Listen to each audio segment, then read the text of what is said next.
शीतल जी, एक एक सवाल इस वक्त मन में ये उठता है कि अभी तक किसान आंदोलन पूरे उत्तर प्रदेश का आंदोलन नहीं बन पाया है। ये बात सच है कि पंजाब के अंदर ये एक बड़ा आंदोलन है, हरियाणा के अंदर भी अच्छा खासा आंदोलन है, पश्चिमी उत्तर प्रदेश में भी के बड़े हिस्से में एक बड़ा आंदोलन है, लेकिन पूरे उत्तर प्रदेश का आंदोलन नहीं बन पाया है। ऐसा क्यों? आपको अपने को अनम्यूट करना पड़ेगा।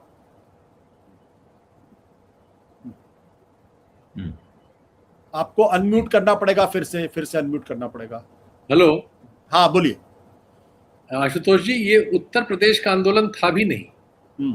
ये आंदोलन तो राष्ट्रव्यापी था, लेकिन ये कहना ठीक है कि उसका असर कुछ देश के एक खास हिस्से में, कई राज्यों में था, जिसमें उत्तर प्रदेश का भी एक हिस्सा शामिल है। वहां इसका असर ज्यादा था। लेकिन जो इसकी भावना है वो ऐसा नहीं है कि बिहार के या उत्तर प्रदेश के बाकी किसानों में या मध्य प्रदेश के किसान में या छत्तीसगढ़ के किसान में उसका असर नहीं है। बहुत सारे कारण हैं जिसकी वजह से उनकी भूमिका उतनी प्रभावशाली ढंग से सामने हमारे आपकी नजर नहीं आती जितनी इन 3-4 राज्यों की आती है, जहां एक खास किस्म की खेती की प्रणाली भी है, कुछ आर्थिक अंतर भी है बाकी लोगों से, और सामुदायिक अंतर भी है। तो ये बात तो कहना ठीक नहीं होगा। दूसरे, वो जो राजनीति वाली बात हो रही थी, इस आंदोलन ने अपना एक राजनीतिक स्वर भी निर्धारित किया है। वो क्या है? वो ये है कि वो भारतीय जनता पार्टी को चुनाव में हराने का पूरा प्रयास करेंगे। वो बंगाल गए, उन्होंने कैंपेन किया भारतीय जनता पार्टी के खिलाफ। जाहिर है कि उस कैंपेन का फायदा वहां ममता बनर्जी को मिल सकता था, ममता बनर्जी को मिला। ममता बनर्जी से भी वो मिले, लेफ्ट वालों से भी मिले, कांग्रेस से भी मिले, और उन्होंने बीजेपी का विरोध किया। लगभग वही काम वो उत्तर प्रदेश में भी करने के ऐलान कर रहे हैं अलग अलग तरह से, और कहीं जहां भी चुनाव होगा वहां वो ये अपनी भूमिका अख्तियार करेंगे। तो जाहिर है कि वो उन्होंने एक ओपनिंग तो की ही है कि समाज के दूसरे लोग जो दूसरे बाड़ों में हैं, जो राजनीतिक दलों के बाड़ों में हैं, उनसे उनका संवाद हो और उनमें वो अपने समर्थन को थोड़ा सा आगे बढ़ाएं, और थोड़ा सा क्यों, वो तो देशव्यापी बढ़ाना चाहते हैं, और सांकेतिक तौर पर ही सही, लेकिन उसमें देश भर से किसान आते जाते रहे हैं। अभी आज ही कल में खबर है कि तमिलनाडु से बहुत सारे किसान पहुंचे हुए हैं यहाँ दिल्ली, और मध्य प्रदेश, छत्तीसगढ़ वगैरह के बहुत किसान आए थे। ये आंदोलन 8 महीने से चल रहा है। जाहिर है कि इसमें ज्यादा देर तक वही रुक सकते हैं जो दिल्ली से थोड़ा करीब है, जो आसानी से किसी हल्ले गुल्ले की स्थिति में ट्रैक्टर लेके पहुंच सकते हैं, तो इसलिए उनकी भूमिका ज्यादा नजर आती है। लेकिन जहां तक इसके असर की बात है, अब इसकी चर्चा राष्ट्रव्यापी तो थी ही, लेकिन अब उसका असर भी राष्ट्रव्यापी है, कम या ज्यादा हो सकता है।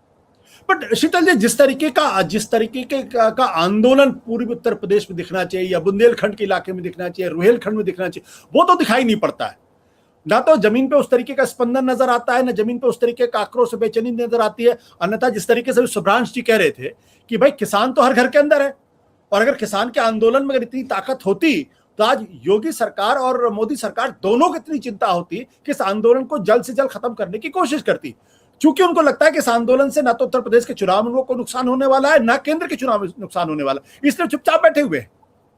समस्या यह है कि भारत में जो भी किसान आंदोलन का इतिहास है, उसका इस तरह से पॉकेटाइजेशन आप कह सकते हैं, आज से नहीं पहले से।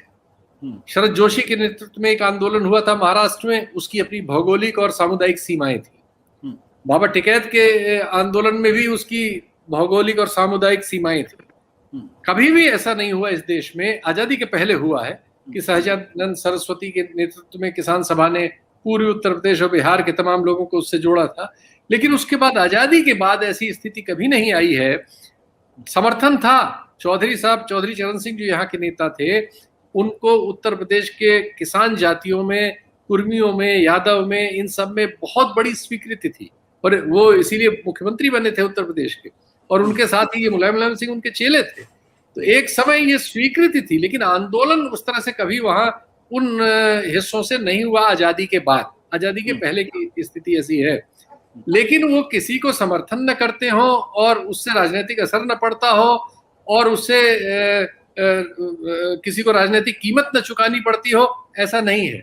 ऐसा होता है, और मुझे बिल्कुल यकीन है कि ये जो किसान नेता हैं जो आज बॉर्डर्स पे बैठे हैं, ये उत्तर भारत में कहीं भी जाएंगे तो लोग इनको सुनने आएंगे, वो लोग जो आंदोलन में आपको नजर नहीं आते। एक दूसरी बात यह है कि मीडिया का चरित्र पिछले 7 वर्षों में जिस तरह से बदला है, जिस पर ये हमारे राय साहब ने थोड़ी सी अपनी तलखी जाहिर है, उनकी जायज तलखी है, उसने मतलब इस सूचना के पूरे उसको कब्जा कर लिया है। तो जो ऐसा नहीं है, किसान सभा वगैरह के संगठन राष्ट्रव्यापी है और छोटी छोटी इकाई सही सब जगह है।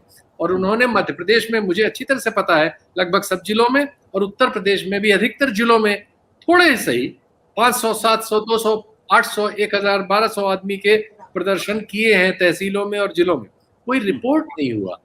तो इसलिए आपको हमेशा हमें यही लग रहा है कि ये पंजाब, हरियाणा और पश्चिमी उत्तर प्रदेश का आंदोलन है, या कुछ जिनको आरोप किया जाता है उस जाति का आंदोलन है। लेकिन ठीक है, उनका घनत्व तो ज्यादा है, लेकिन दूसरे भी उसमें शामिल है।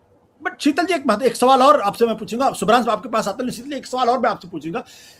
जो बात राय साहब, सुब्रांश जी कह रहे हैं वो महत्वपूर्ण बात है कि हर घर का संबंध खेती किसानी से है इस देश का। आज भी हिंदुस्तान की 60% आबादी गांव में रहती है आज भी।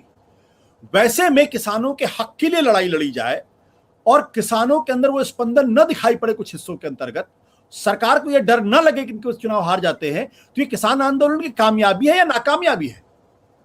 ये किसान आंदोलन की नाकामयाबी बिल्कुल नहीं है, लेकिन सत्ता की यह कामयाबी इस अर्थ में है कि जो तकनीक है संचार की इस जमाने की, उस पर उसका कब्जा इतना एब्सोल्यूट है कि वो हमारे बहुत सारे स्वरों को हमारे गले में ही घोट दे रहा है और हम उसे नहीं प्रसारित कर पाते।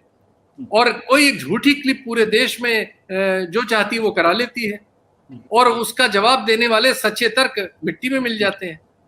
तो ये जो संचार की तकनीक में एक मतलब प्रलयंकारी परिवर्तन हुए हैं पिछले वर्षों में, और उस पर जब सरकारों का जिस तरह से कब्जा हो गया है, ऐसा अकेले भारत में नहीं हो रहा है, ऐसा 10-20 देशों में 10-20 तानाशाह कर रहे हैं, लेकिन उसका असर बिल्कुल इसी तरह से है कि एक बहुत बड़े समाज को आप सच्चाइयों से काट सकते हैं और झूठ पर जिंदा रख सकते हैं।